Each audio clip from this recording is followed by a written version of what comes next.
दोस्तों, अब की बार का महाकुंभ जो था, बहुत ज़्यादा स्पेशल था। स्पेशल इसलिए भी था क्योंकि सरकार ने भी बहुत अच्छा प्रयास किया था, इसका बहुत ज़ोरों से प्रचार-प्रसार भी किया था और चूँकि महाकुंभ कह सकते हैं कि आस्था का विषय है और आस्था के विषय में बहुत जो भी आस्था में बिलीव करते या फिर जो भी धार्मिक व्यक्ति होते हैं, वो कितना भी दूर हो, कितनी भी कठिन चीज़ें हों, कितना भी कठिन सफ़र हो, वो वहाँ पे पहुँचते हैं, वहाँ पे जाते हैं। वो जो धार्मिक अनुष्ठान होता है, उसको करते ही हैं। महाकुंभ भी इसमें से एक बहुत बड़ा आयोजन था और अब की बार का महाकुंभ बहुत ही ज़्यादा स्पेशल था और चूँकि धार्मिक दृष्टिकोण से काफ़ी ज़्यादा महत्वपूर्ण था, काफ़ी ज़्यादा मायने रखता था। अब की का महाकुंभ जो है, गंगा स्नान जो है, तो काफ़ी लोगों का ये भी मानना रहता है कि जो गंगा स्नान करने से बहुत सारे पाप धुल जाते हैं। तो बहुत लोगों का इसमें बिलीव भी नहीं है। कोई ज़रूरी नहीं होता कि सारे लोग पाप धुलने गए थे या सारे लोग इस चीज़ को मानते हैं कि नहीं गंगा में स्नान करने से पाप धुलता है। सबकी आस्था भी होती है।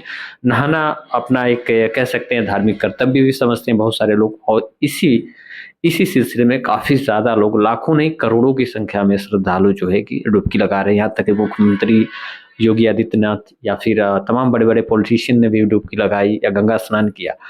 तो कहीं न कहीं लोगों के प्रति और भी ज़्यादा जागरूकता आई और भी लोग जागरूक हुए जिनको नहीं भी जाना चाहिए था वो भी गए। तमाम लोग गए, चाहे बुजुर्ग हों, बड़े हों या फिर जो युवा हों, सारे लोगों ने इसमें बढ़-चढ़ के हिस्सा लिया और बहुत बड़ा आयोजन कह सकते हैं। इतनी भीड़, करोड़ों की संख्या में लोग डुबकी लगा रहे हैं, तो आप सोच सकते हैं कि कितनी बड़ी भीड़ है और काफ़ी पहले से सरकार ने भी इसकी तैयारी की थी। लेकिन महाकुंभ में मची भगदड़ की वजह से सारा कुछ बेकार हो गया क्योंकि भगदड़ में कई लोगों की जान भी चली गई है। अलग-अलग आंकड़े हैं। कोई न्यूज़ बता रहा है 10, 15, 17, 20, 25 ऐसे करके आंकड़े आ रहे हैं, कोई 30, 40 बता रहा है। तो काफ़ी लोगों की भगदड़ में जान भी चली गई है।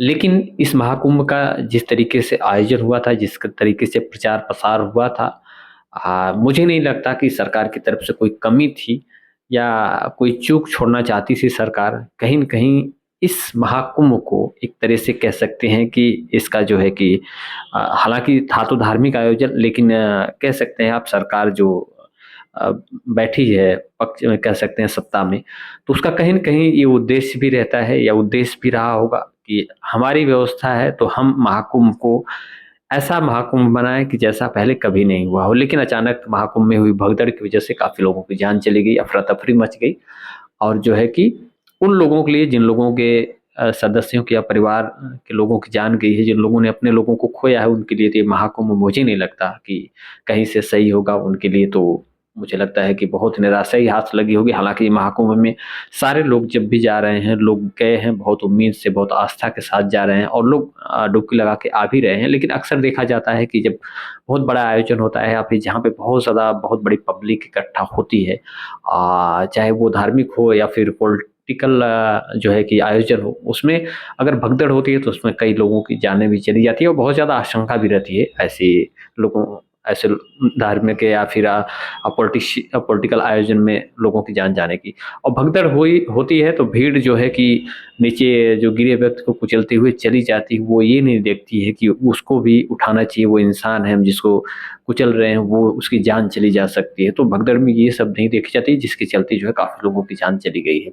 हालाँकि पूर्व मुख्यमंत्री अखिलेश यादव ने कटाक्ष किया है या कह सकते हैं कि सरकार पे सवाल उठाया है, सरकार पे निशाना साधा है। आप कह सकते हैं अखिलेश यादव ने जो लिखा है कि मतलब सरकार की जो अव्यवस्था के चलते लोगों की जान गई, व्यवस्था नहीं कर पाई सरकार, सीधे तौर पे उनका यही कहना था और यहाँ तक कि उन्होंने कहा कि अब यूपी में सेना का शासन लागू होना चाहिए। अब मुख्यमंत्री को अपने पद से इस्तीफा भी दे देना चाहिए क्योंकि जो है कि वो सँभाल नहीं सके या व्यवस्था नहीं कर सके, जिस तरीके से उन्होंने प्रचार-प्रसार किया था, उस तरीके से वो व्यवस्था नहीं कर पाए, सुरक्षा नहीं कर पाए लोगों की। तो बहुत सारे सवाल उठाए हैं। फिलहाल जो है कि महाकुंभ अभी भी चल रहा है, लोग अभी भी जा रहे हैं, लोग अभी भी डुबकी लगा रहे हैं।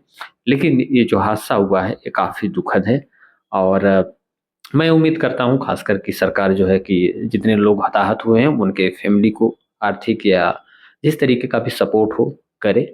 क्योंकि ये उनके लिए बहुत ही कठिन समय है। ठीक है?